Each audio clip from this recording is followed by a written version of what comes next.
The 38th verse of the Tao Te Ching, quote, "A truly good man is not aware of his goodness, and is therefore good. A foolish man tries to be good, and is therefore not good. The master does nothing, yet he leaves nothing undone. The ordinary man is always doing things, yet many more are left to be done. The highest virtue is to act without a sense of self. The highest kindness is to give without condition. The highest justice is to see without preference. When the Tao is lost, there is goodness. When goodness is lost, there is morality. When morality is lost, there is ritual. Ritual is the husk of true faith, the beginning of chaos. The great master follows his own nature, and not the trappings of life. It is said, he stays with the fruit and not the fluff.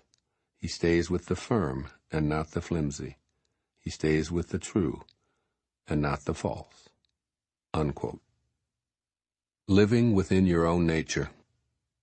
Here's the message behind this seemingly paradoxical verse of the Tao Te Ching. Your nature is to be good because you came from the Tao, which is goodness. But when you're trying to be good, your essential nature becomes inoperative. In your effort to be good, moral, or obedient, you lose touch with your Tao nature.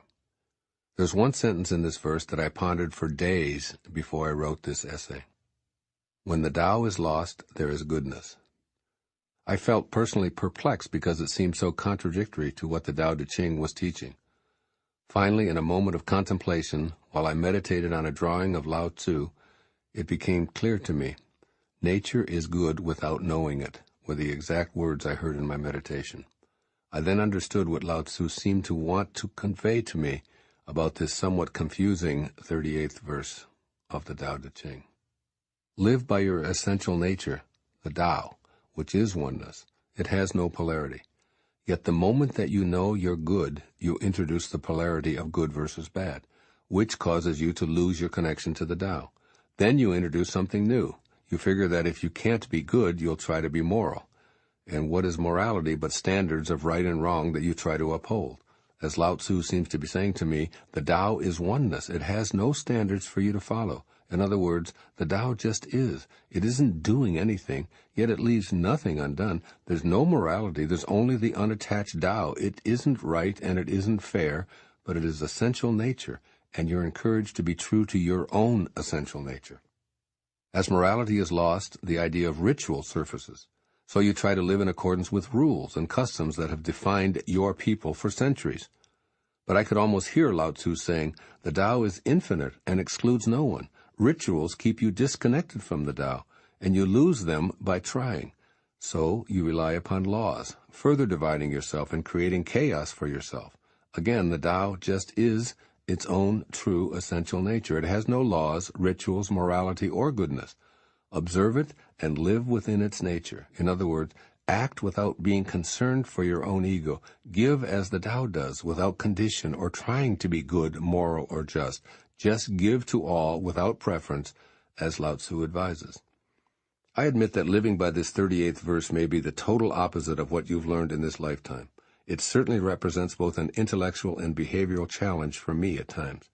You may appreciate knowing that many of the scholars whom I've researched regarding this verse said that Lao Tzu wrote it, and the next one, in response to his opposition to Confucius, his contemporary, who laid out specific edicts and codes of conduct for the people.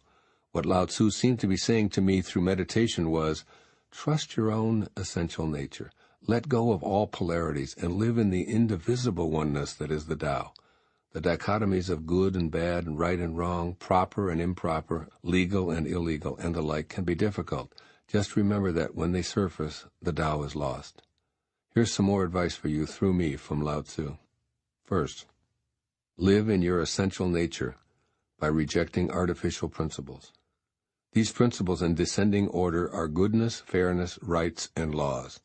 Artificial goodness is an attempt to live by not being bad, so you allow others to decide where you fit in on a goodness scale. Affirm, I am of the Tao, a piece of God, and I need no human-made device to confirm it. Goodness and godness are one, and I trust who I am and will act from this perspective. I am staying with this truth and not what is false. Furthermore, See that the Tao isn't concerned with fairness. Give of yourself knowing that this is an artificial contrivance that cannot exist from a perspective of oneness. You are from and will return to that oneness, regardless of your opinions about it. So open up generously without desiring to be treated fairly. And second, abandon outmoded familial and cultural customs. Relinquish rights that you feel compelled to follow simply because they've been that way in your lifetime, and particularly in your family. Peacefully affirm, I am free to live, trusting in the eternal Tao. I do not have to be as my ancestors were. I relinquish ancient rituals that no longer work or that perpetuate separation or enmity. Remind yourself that goodness isn't accessed by obeying laws. Rather, it is what resonates within your essential nature. You don't need any sort of code to decide what is proper, good, moral, ethical, or legal. Trust yourself to be an instrument of love by surrendering to your highest nature rather than being seduced by mortal laws. This poem from the 16th century mystic St. John of the Cross, titled, A Rabbit Noticed My Condition. Quote, I was sad one day and went for a walk. I sat in a field. A rabbit noticed my condition and came near. It often does not take more than that to help me at times. To just be close to creatures who are so full of knowing, so full of love, that they don't chat. They just gaze with their marvelous understanding. Unquote. Do the Tao now. Spend a day consciously choosing to notice one of God's creatures, such as a dog, a butterfly, a moth, a spider, an ant, a fish, a cat, a deer, or whatever attracts you.